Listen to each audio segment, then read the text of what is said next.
Hallelujah. स्वागत है आप सबका मेरी भविष्यवाणियों की पुस्तक में। आइए हम आज के पवित्र वचन को पढ़ेंगे जो कि परमेश्वर के दास प्रेरित अंकुर यूसुफ नरूला जी द्वारा लिखा गया है। ईश्वरीय मददगार भाग 1। पहला राजाओं 17 अध्याय उसकी 8 से 9 आयत में लिखा।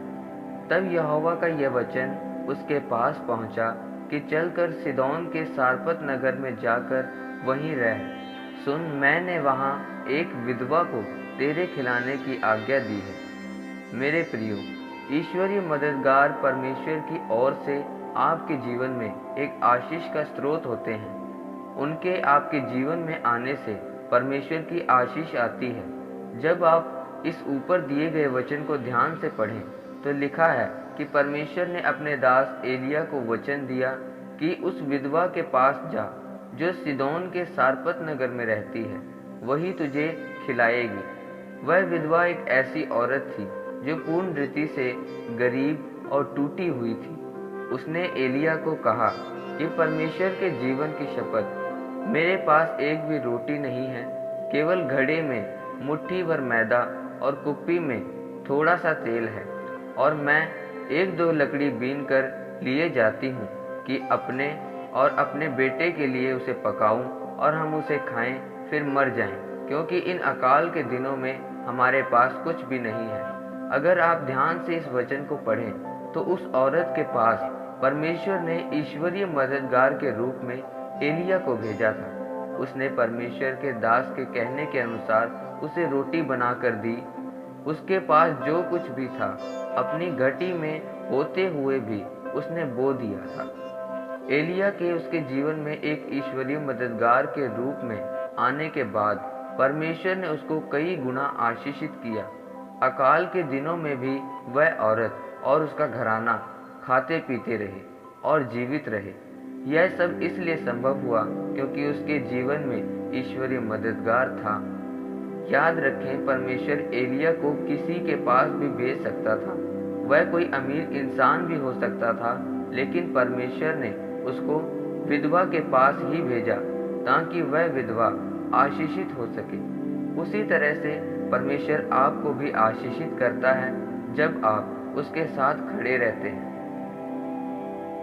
परमेश्वर अपने लोगों को आपके जीवन में इसलिए भेजता है ताकि आप आशीषित हो सके, और वह आपको परमेश्वर के अनुग्रह के द्वारा पापों, श्रापों, बीमारी, टूटेपन से आज़ाद करने में आपकी सहायता कर सके।